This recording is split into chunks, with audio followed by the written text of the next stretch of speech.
Messi est né le 24 juin 1987 à Rosario. À l'époque, l'Argentine traversait une crise économique majeure et les parents de Messi avaient du mal à mettre du beurre dans les épinards. Ce que beaucoup de gens ne savent pas, c'est que les ancêtres de Messi venaient d'Italie. Il aurait donc pu jouer pour l'équipe nationale italienne. Et une autre partie de ses ancêtres venait de Catalogne, très proche de Barcelone. Grandir en Argentine, c'est grandir avec le football.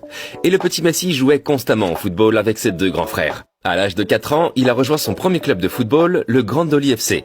Il était déjà plus petit que les autres à l'époque. C'est pourquoi il était si important qu'il développe une bonne technique. Et si son entraîneur ne le laissait pas jouer, sa grand-mère Célia criait « Hey, coach, fais entrer Messi, il va nous faire basculer le match !» Ce qu'il faisait habituellement. Elle était sa première fan depuis qu'il était tout petit, l'emmenant au match, disant aux parents de Messi de lui acheter des chaussures de football et l'encourageant à croire en lui. Le président du petit club de football, lui aussi, a rapidement reconnu le talent exceptionnel de Messi.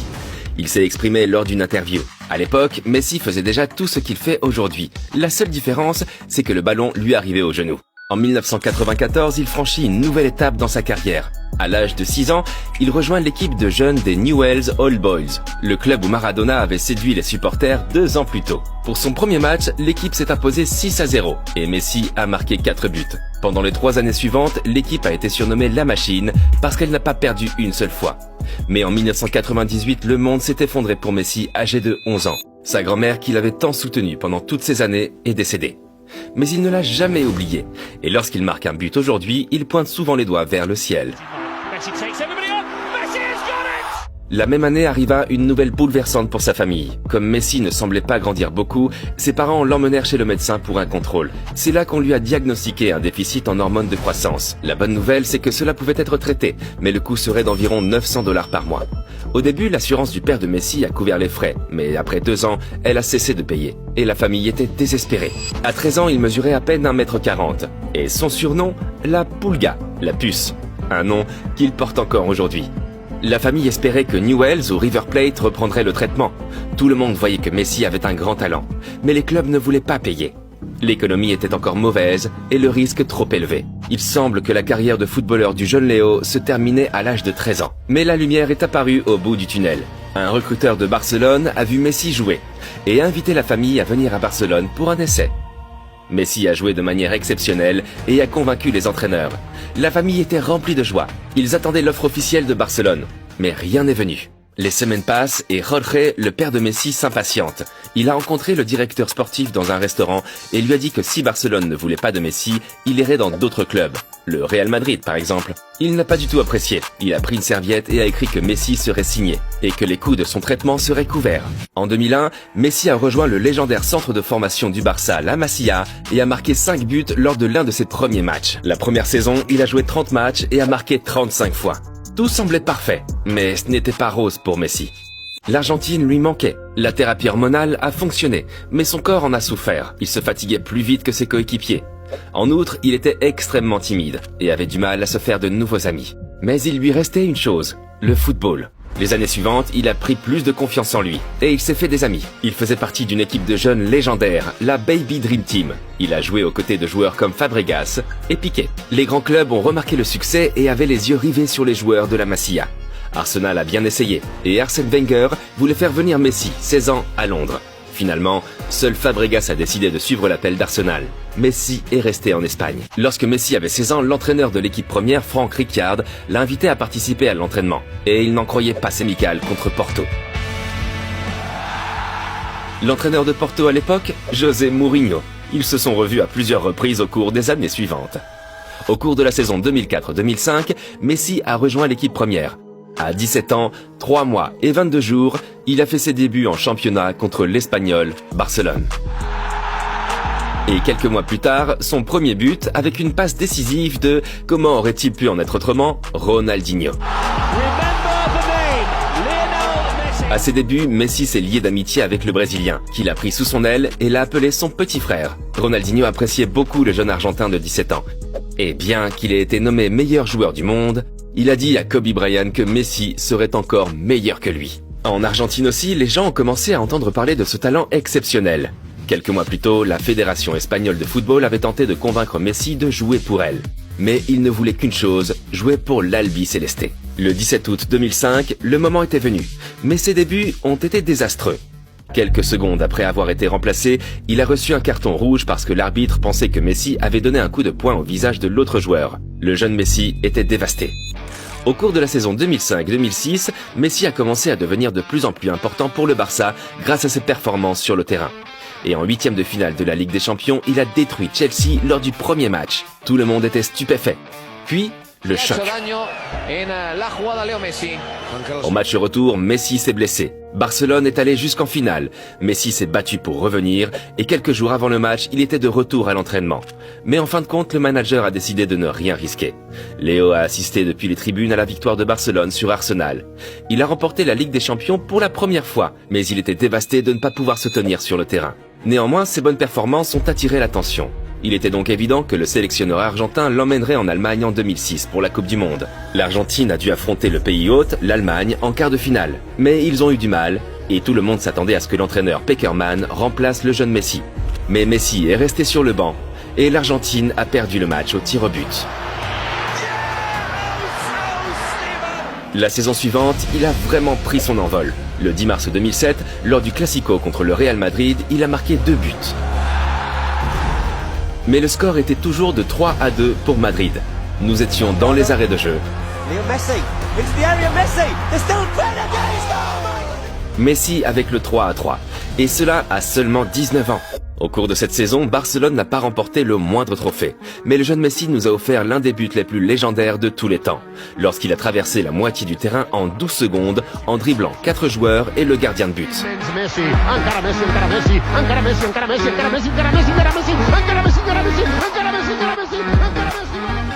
Difficile de ne pas penser au but légendaire de Maradona. Puis, à l'été 2007, la Copa América. Messi était là. Et l'Argentine est arrivée en finale contre son grand rival, le Brésil. Tout le monde s'attendait à ce que l'Argentine gagne. Je veux dire, le Brésil a joué sans ses superstars comme Ronaldinho et Kaká. Et pourtant, ils ont perdu. La saison 2007-2008 a été une saison où Messi a eu quelques blessures mineures, également dues à son mauvais régime alimentaire. Il mangeait des fast-foods et buvait du Coca-Cola. Néanmoins, lorsqu'il jouait et qu'il était en forme, il enchantait toujours le monde du football. Pour la première fois, son nom était également évoqué pour le Ballon d'Or, la récompense du meilleur footballeur de l'année. Mais il n'a fini que 3e, derrière Kaká et Ronaldo. Dans cette saison, nous avons également assisté au premier duel de ces deux-là. En avril 2008, le Barça a joué contre Manchester United en demi-finale, et Messi contre Ronaldo. Un duel qui allait façonner la prochaine décennie de football. Messi a perdu ce match et Ronaldo a remporté la Ligue des Champions cette saison-là. Cependant, lors de la saison suivante, quelqu'un s'est présenté et a changé la vie de Messi pour toujours. Pep Guardiola. Le nouveau manager licencie des stars comme Ronaldinho et Deco et donne à Messi l'emblématique numéro 10. Mais tout n'a pas été facile au début. Messi voulait jouer avec l'Argentine aux Jeux Olympiques 2008, mais Barcelone ne voulait pas le laisser partir au début. C'était le début de la saison après tout. Guardiola, qui lui-même a remporté une médaille d'or en 1992, a décidé de défendre Messi pour qu'il puisse partir. Et Messi a remporté le tournoi olympique avec l'Argentine.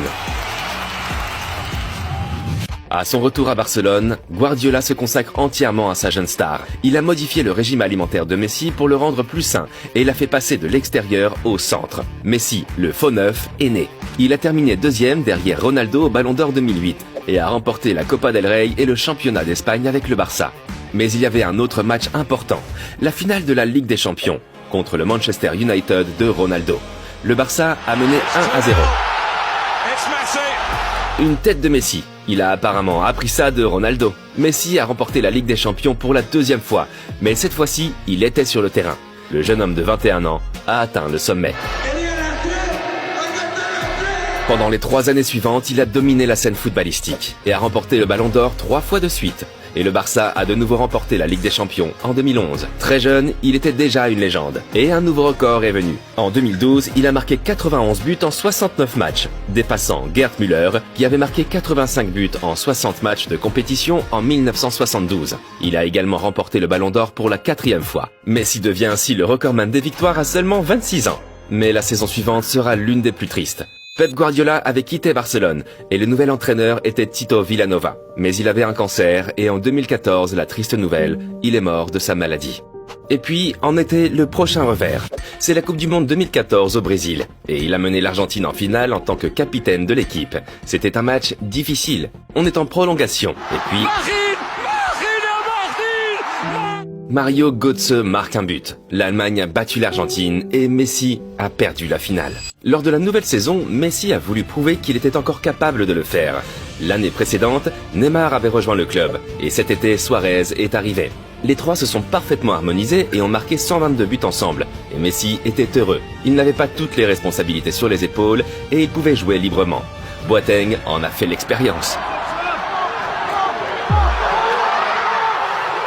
En fin de compte, Barcelone a remporté le deuxième triplé du club après avoir battu la Juventus 3-1 lors de la finale de la Ligue des Champions de l'UEFA 2014-2015.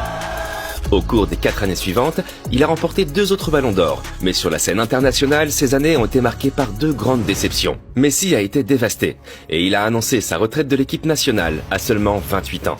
Toute l'Argentine est descendue dans la rue pour faire changer Messi d'avis. Et puis, 2 semaines après, Messi a annoncé la démission de la démission. Il a continué à jouer un football exceptionnel à Barcelone, mais en juillet 2021, le choc. Le contrat n'a pas pu être renouvelé en raison de problèmes financiers. Et il a quitté Barcelone, son club, où il a remporté 34 trophées, dont 10 titres de champion d'Espagne, 7 Copa del Rey et 4 fois la Ligue des champions de l'UEFA. En outre, c'est le club qui lui a permis de devenir footballeur professionnel. Tous les clubs voulaient Messi, et il a décidé d'aller en France, au Paris Saint-Germain. Mais avant cela, il y a encore quelque chose d'important à faire. S'abonner à notre chaîne et bien sûr ceci. C'est la Copa América 2021 et après toutes les défaites et les échecs, il voulait enfin remporter ce titre pour l'Argentine. Il a joué avec brio, marquant 5 buts en 4 matchs. La finale s'est jouée contre le Brésil. Di Maria a marqué, l'Argentine a gagné, Messi l'a fait. Après tous les revers, il a remporté la Copa América. En fin novembre 2021, Messi a reçu le Ballon d'Or pour la 7e fois. Cependant, ces 2 années à Paris n'ont pas toujours été couronnées de succès. Cela dit, bien sûr, il a eu aussi ses moments là-bas. Mais au cours de ces 2 années, le PSG a été éliminé prématurément à chaque fois en Ligue des Champions. Il a néanmoins remporté 2 fois le championnat de France. Et puis, en 2002, à l'âge de 35 ans, c'était peut-être sa dernière tentative de remporter la Coupe du Monde au Qatar. L'Argentine était l'un des favoris, mais dès le premier match de groupe, c'est le choc. L'Arabie Saoudite a battu l'Argentine 2-1, et tout le monde est resté sans voix. L'Argentine devait gagner le match suivant contre le Mexique, mais ils ont lutté. Et puis, à la 64e minute, Messi marque le 1-0. Et au final, ils ont gagné 2-0. Le dernier match était contre la Pologne. Le vainqueur accède au tour suivant. Et puis, session de pénalty pour l'Argentine. Messi n'a pas marqué. Incroyable, mais ils ont continué à se battre. McAllister et Alvarez ont marqué, et Messi a mené son Argentine au tour préliminaire. Ils y ont affronté l'Australie. Messi a marqué le premier but. Le match se termine sur le score de 2-1 pour l'Argentine. Les quarts de finale étaient contre les Pays-Bas. L'Argentine mène 2-0. Nous sommes déjà à la 83e minute. Weghorst marque un but et il y a eu un nouveau coup franc pour les Pays-Bas à la 11e minute du temps additionnel. Le deuxième but de Weghorst. C'était tout pour Messi. Le match s'est déroulé au tir au but. Martinez, le tueur de penalty. En demi-finale, ils ont affronté la Croatie. Penalty à la 34e minute. Messi a marqué avec facilité et ils se sont qualifiés pour la finale après avoir gagné 3-0. Il était si près de réaliser son rêve. Et qui ont-ils affronté là-bas? Les champions en titre, la France. Et à la 23e minute, penalty pour l'Argentine. Messi s'est montré à la hauteur. C'était l'exemple à suivre. Et quelques minutes plus tard, Di Maria avec le 2-0. Ils étaient si près du but. Et puis à la minute 80, faute et penalty pour la France. Mbappé prend le ballon. Le score est désormais 2-1, mais le match est presque terminé. Une minute plus tard, Mbappé égalisait. Incroyable! Était-ce le prochain coup dur pour Messi après 2014? Le match a été prolongé et à la 108e minute, Messi a marqué. Quel match fou! Nous sommes dans les dernières minutes et il y a une autre pénalité pour la France. Mbappé a encore marqué. Messi n'en revenait pas. Quelle montagne russe! Et puis dans les dernières secondes du match, Martinez sauve l'Argentine et la qualifie pour la séance de tir au but. Il y a encore de l'espoir. C'est là que Martinez a montré pourquoi il est considéré comme un expert en matière de penalty. Le prochain joueur était Gonzalo Montiel. S'il marquait, alors l'Argentine gagnerait. Et quand il a marché lentement vers le point de penalty, Messi a regardé vers le haut et a dit « Aujourd'hui pourrait être le jour, grand-mère ».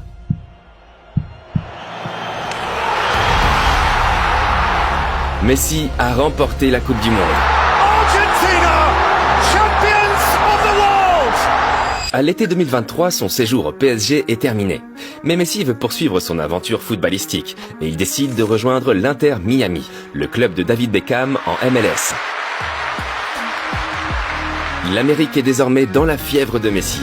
Et puis le 4 juillet, il a fait ses débuts contre Cruz Azul à la 55e minute. Nous sommes à la 90e minute et le score est de 1 partout. Mais il reste un dernier coup franc. Messi! Il y a eu quelques joueurs exceptionnels dans le monde du football, mais Messi est l'un des plus grands. Au cours de sa carrière, il a marqué plus de 800 buts. Il a gagné tout ce qu'il y avait à gagner et il nous a montré qu'il ne faut jamais cesser de rêver. Qu'en pensez-vous? Est-il le meilleur joueur de football de tous les temps?